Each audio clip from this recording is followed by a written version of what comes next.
Mu మ్యూట్లో ఉన్నట్లున్నారు సుభాష్ గారు. ఇదంతా సుభాష్ గారు ఒకటి, ఇదంతా కూడా ఇప్పుడు నిరుద్యోగులు పరీక్షలకు సిద్ధమై వాళ్ళు రేపు ఆ పని మీద ఉంటే కొందరు కావాలని చెప్పేసి కొందరు ముసకొలిపి ఇలా రోడ్ల మీదకి పంపిస్తున్నారు అనేది బాగా ప్రచారం జరుగుతుంది. వాస్తవేనా లేక నిజంగానే నిరుద్యోగులు వాయిదా వేయాలని చెప్పేసి చాలామంది రోడ్లపైకి వస్తున్నారు అంటారా? 60 ప్రేక్షకులకు, యాజమాన్యానికి, పీసీఆర్కు, తర్వాత అక్కడ ఉన్న ప్యానెల్ పెద్దలకు, రాజేష్ గారికి అందరికి నమస్కారం. నమస్తే అండి. ఈ సబ్జెక్ట్ చాలా రోజుల నుంచి జరుగుతుంది రాజేష్ గారు, మనం కూడా చూస్తున్నాం. అంటే ప్రభుత్వం చేసిన తప్పులు కాంగ్రెస్ పార్టీ చేయొద్దని చెప్పి కాంగ్రెస్ పార్టీని అధికారంలో ఇచ్చినారు. మీకు ఒక ఎగ్జాంపుల్ చెప్తానండి. 2023 మే 8 నాడు ప్రియాంక గాంధీ గారు ఆల్ ఇండియా కాంగ్రెస్ పార్టీ ప్రధాన కార్యదర్శి తెలంగాణ రాష్ట్రానికి వచ్చి యూత్ డిక్లరేషన్ అని చెప్పి ఇక్కడ సరూర్ నగర్ లో పెద్ద ఒక సభ పెట్టినాను.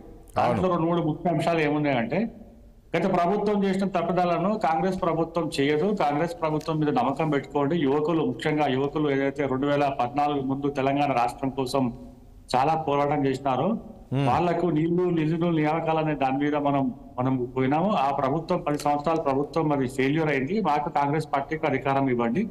2 లక్షల ఏదైతే బ్యాక్లాగ్ పోస్ట్ ఉన్నాయో అవన్నీ కూడా మేము 1 సంవత్సరం లోపట్నే మరి నియామకాలు చేస్తామని చెప్తున్నారు. ఇది ఫ్యాక్టరీ.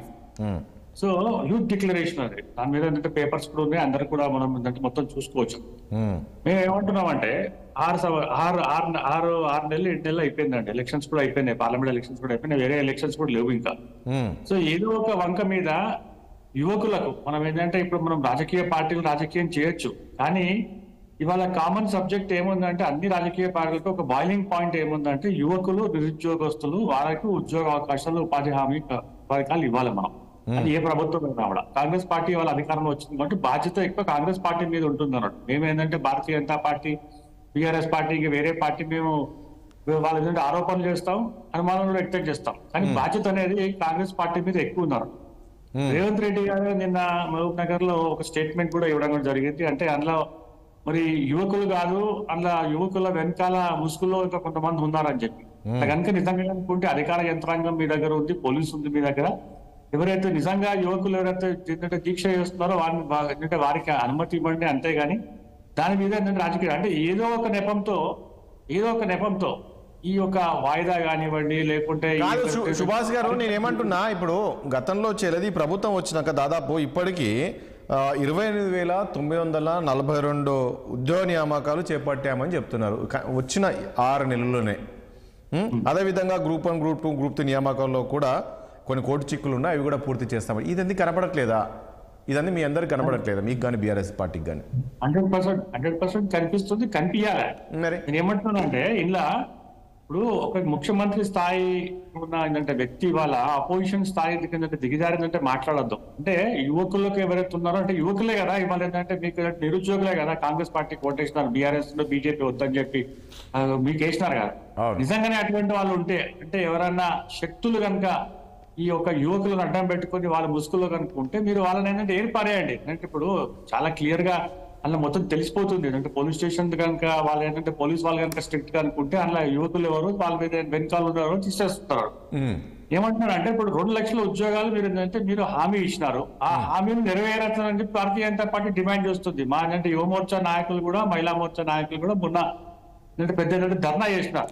ఇవన్నీ ఉపయుక్త అయితే మీకు అధికారంలో వచ్చినారు కాబట్టి బాధ్యత ఎక్కువ ఉంటుంది మీకు. సో మీరు నిజంగా ఏంటంటే 2 లక్షల ఉద్యోగాలు ఇస్తారా, లేకుంటే ఏదో ఒక నెపంతో ఏంటంటే బీఆర్ఎస్ ప్రభుత్వం 10 సంవత్సరాలు చాలా క్లియర్ గా అంటే పరీక్షలు పెట్టినది. సుభాష్ గారు, బీజేపీ డిమాండ్ చేస్తుంది అంటే ఈ రోజు ఏదైతే నిరుద్యోగులు ఆందోళన చేస్తుందో ఇది కరెక్ట్ అయిన చర్యనే, ఖచ్చితంగా వాయిదా వేయాలని మీరు కూడా డిమాండ్ చేస్తున్నారా ప్రభుత్వాన్ని? ఒకటండి, ఇప్పుడు ఏదో ఒక నెపంతో ఏంటంటే కోర్టులో ఏంటంటే ఎవరో పోయిందంటే స్టే పట్టుకొచ్చి మళ్ళా పరీక్షలు అంటే వాయిదా వేయడం అనేది. నేను అదే అంటున్నాను, బీఆర్ఎస్ నేతలు నేను అదే అంటున్నాను, ఇప్పుడు వాయిదా వేస్తే రేపు మళ్ళీ ఎవరో కోర్టుకి వెళ్ళి అది అలాగే ప్రొలాంగ్ అవుతుంది కదా. అదే చెప్తున్నాను, ఇవాళ అన్ని పొలిటికల్ పార్టీస్ మీద ఏంటంటే మనకేంటంటే బాధ్యత ఉన్నది. మనం ఏంటంటే రాజకీయం చేయాలి, కంపల్సరీ చేయాలి. పొలిటికల్ పార్టీస్ అంటే రాజకీయం చేయాలి, అంతేగాని యువకుల వాళ్ళ ఏంటంటే లైఫ్ తోటి వాళ్ళ ఏంటంటే వాళ్ళ ఫ్యూచర్ తోటి మనం ఆడుకోవడం. ఇదే బీఆర్ఎస్ గవర్నమెంట్ ఉన్నప్పుడు, సుభాష్ గారు, ఇదే బీఆర్ఎస్ ప్రభుత్వం ఉన్నప్పుడు ఇదైతే టీచర్ ఉద్యోగాలు ఉన్నాయో ఈ ఉద్యోగాలు ట్రాన్స్ఫర్స్ ప్రమోషన్ అన్న పెట్టారు. అప్పుడు ఏం జరిగింది, కోర్టుకు వెళ్ళారు, వాయిదా పడ్డది. అది అలా ఇప్పుడు సో ఇప్పుడు మళ్ళీ ఇలాంటి పరిస్థితి రావద్దనే కదా ప్రభుత్వం ఇది ముందుకు వెళ్తుంది. ప్రభుత్వం ఏం చేయాలంటే ఫుల్ ప్రూఫ్ మెథడాలజీ పెట్టుకోవాలంట. హర్షవర్ధన్ రెడ్డి గారు కోర్టు పోకుండా అంటే ఒక అమెండ్మెంట్ పట్టుకొచ్చి ఒక ఆర్డినెన్స్ పట్టుకొచ్చి కోర్టు కూడా పోవద్దాను. కోర్టు కూడా ఏంటంటే ఇంటర్ఫియర్ కాదు. ఊరికి టైం వేస్ట్ చేస్తే గడ్డాల మీసాలు పెంచుకొని ఆస్తులు అమ్ముకొని అంటే సమయం తర్వాత డబ్బులు అంటే వేస్ట్ చేసుకొని కోచింగ్ సెంటర్ లో సుభాష్ గారు ప్లీజ్ మళ్ళీ చాలా ఇబ్బందికరమైన వాతావరణం ఉంటుంది.